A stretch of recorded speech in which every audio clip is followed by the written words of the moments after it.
It is February 18th, 2026, and the Thai general election was supposed to be over by now. Instead, what we're looking at is, well, a mess. It's a complete mess, a mixture of technical glitches, viral challenges, and some very serious political maneuvering. So for this deep dive, we're going to try and untangle three specific threads. First, there's this provincial official's wild bet on Facebook. Then we have the whole confusion around ghost ballots and barcodes. What's real, what isn't? And finally, how key political players like Thamanat Prompau and Anutin Charnvirakul are moving pieces on the board before the re-elections on the 22nd. Let's start with that bet. The resign challenge. It's just bizarre. It really is. This is Kungup Bunrak, who is the Election Commission, or ECT, Director for Campaign FET. He gets on Facebook and essentially dares the public to hack the vote. That's the core of it. Yeah. His post literally says, if anyone can penetrate the ballot secrecy system, I will resign. He claims this was to, build confidence in the system. Right. To show that the votes are secret. But the critics and lawyers we're seeing in these reports are just tearing him apart for it. Because he's basically asking people to commit a crime to prove his point. Exactly. To win the challenge, you have to break the law. You have to penetrate the system to prove it's penetrable. It's a total catch-22. And it kind of misses the bigger picture, doesn't it? Well, that's what former ECT member Somchai Susuthiakorn is arguing. He points out that this guy, Kongyat, is just a provincial director. He didn't design the ballots. The barcodes, the QR codes, that all came from the top. It all came from the executives in Bangkok. Oh. So Somchai's point is, why should the local guy fall on his sword for a design flaw that was approved at the very top? Which brings us to that design flaw, this barcode anxiety. I think we need to get specific here. We do. The fear isn't just that a barcode exists. It's that the barcode on the actual ballot paper could correspond to the little stub on the voter list. So you could trace a specific vote back to a specific person. Correct. If those serial numbers match up, the anonymity of the vote is structurally gone.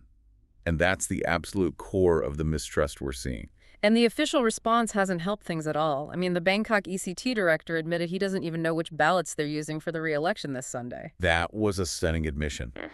He's on record. He said he won't know if the boxes have the old barcode ballots or new ones until he literally opens them on election morning. Which just feeds right into this whole ghost ballot narrative. It does. There were these viral claims of 324,000 bad cards or ghost votes.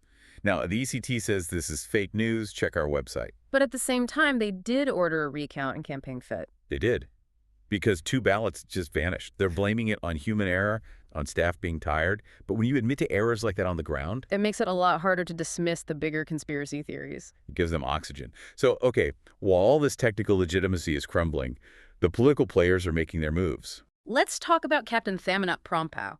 The sources are calling him the Miracle Man. And you can see why. He's managed to pull together a block of over 50 MPs, and he didn't even win his own constituency seat in the first round.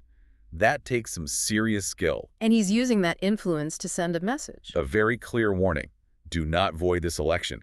He said starting over would be, and this is a quote, more exhausting than forming a coalition. He's trying to lock in his gains before the whole thing collapses. That's the play. He knows if the election is declared null and void, the whole deck gets reshuffled. He wants to cash in his chips now. But he's not the only one acting like the game is already won. Not at all.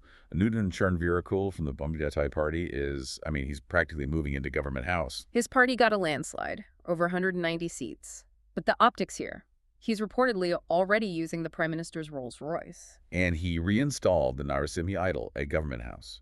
That's a huge symbolic move. It signals authority, power. He's not waiting around. He's creating a reality on the ground that's much harder to reverse legally. That's a classic power move. So that's the setup for this Sunday for the re-election in these specific units. It's not just a cleanup. It's a huge stress test for the entire system. And it leaves us with a final question for you to think about. And it's the big one. If someone actually proves that barcode system can be breached, if they prove you can link a voter to their vote, does that just mean one official in Campaign FET resigns? Or does a proven violation of voter secrecy legally force the Constitutional Court to void the entire national election? That is the question on everyone's mind. Thanks for listening to The Deep Dive.